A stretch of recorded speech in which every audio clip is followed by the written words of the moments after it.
Hello বন্ধুরা, চলে এলাম আজকে আরো একটা নতুন ভিডিও নিয়ে। তো বন্ধুরা, আজকে আমরা কথা বলবো যে মহেন্দ্র সিং ধোনি 2026 আইপিএলে কিন্তু একটা ম্যাচও খেলে নাই। সে কিন্তু প্রত্যেকটি ম্যাচে কিন্তু প্র্যাকটিস করতে দেখা যাচ্ছিল তাকে। টিমদের সঙ্গে ট্রাভেল করছিল একটা স্টেডিয়াম থেকে অন্য একটা স্টেডিয়াম। তবুও সে কিন্তু একটা ম্যাচও খেলে নাই। ম্যাচের আগে কিন্তু প্রস্তুতি ম্যাচেও কিন্তু সে খেলছিল, মানে প্র্যাকটিস সিজনে, মানে ম্যাচের আগে যে প্র্যাকটিসগুলো হয় সেখানে কিন্তু এমএস ধোনি তাকে প্র্যাকটিস করতে দেখা যাচ্ছিল। কিন্তু ফ্যানদের নিরাশ করে কিন্তু সে সেই ম্যাচটাও কিন্তু খেলছিল না। তো এর থেকে কি বোঝা যায় যে সে কিন্তু মানে 2026-এ আইপিএলে কিন্তু নিজে থেকেই ম্যাচগুলো খেলতে চায় নাই।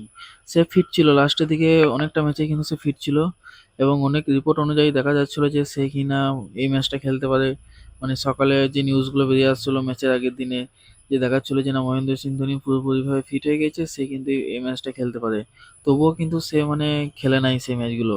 তো 2027 সালে কি মহেন্দ্র সিং ধোনি আইপিএলে খেলবে, সেই বিষয় নিয়ে আজকে আমরা কথা বলবো। তো টেকনিক্যালি ভাবে দেখতে গেলে কিন্তু 2027-এ মহেন্দ্র সিং ধোনি আইপিএল খেলার চান্স কিন্তু 50-50, মানে খেলতেও পারে আবার নাও খেলতে পারে সেই হিসাবে। তো বন্ধুরা, আমার হিসাবে কিন্তু মনে হয় যে মহেন্দ্র সিং ধোনি 2027 সালেও একটা ম্যাচও খেলবে না। কারণ 2026-এ যে হিসাবে তা মানে সে ফ্যানদেরকে নিরাশ করেছে, একটা ম্যাচ অন্তত তাকে খেলতে হতো। সে কি একটা ম্যাচে কি ফিট ছিল না যে সে খেলতে পারবে না একটা ম্যাচ? অন্তত ফিল্ডিংটা না করতে পারবে, কিপারটা না করতে পারবে, অন্তত দু এক ওভার এসে ব্যাটটা তো করতে পারবে। কারণ সেই ব্যাটটাই সে প্র্যাকটিস সেশনে কিন্তু সে করছিল, নেটে করছিল, সব জায়গাতেই করছিল, কিন্তু একটা মানে প্লেইং ইলেভেনের জায়গায় কিন্তু সে করে নিচ্ছিল না।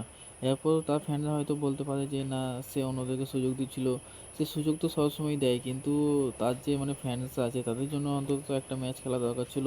যখন না দেখলো যে না, তারা 2026 আইপিএল থেকে কোয়ালিফাই করতে পারবে না, সম্পূর্ণভাবে বেরিয়ে গেছে, তখন লাস্টে যে দুটো একটা ম্যাচ হয় সেই ম্যাচে তো সে খেলতে পারতো। তাহলে তো মানে তার ফ্যানরা তাকে মানে পিচের মধ্যে দেখে একটু তো খুশি হতো। তো না, সে সেটাও করে নাই। সে হিসাবেই কিন্তু বলা যায় যে না, 2027 আইপিএলে কিন্তু সে মানে খেলবে না। সে আনঅফিসিয়ালভাবে কিন্তু অপশন নিয়ে নিয়েছে। এটা কিন্তু তার ফ্যানরা এখনও বুঝতে পারছে না বা মানতে চাইছে না। এবং আইপিএলে যে কর্তৃপক্ষ আছে তারাও কিন্তু মানে সেটা কিন্তু ঘোষণা করতে দিচ্ছে না, কারণ সেটা যদি ঘোষণা করে ফেলে তাহলে আইপিএলে যে ভিউয়ারশিপটা আছে সেটা কিন্তু কমে যেতে পারে। সেই হিসাবে কিন্তু তারা চাইছে যে না, মহেন্দ্র সিং ধোনি এখনও খেলে যাক আইপিএলে। এবং ধোনি কিন্তু আর খেলতে পারছে না।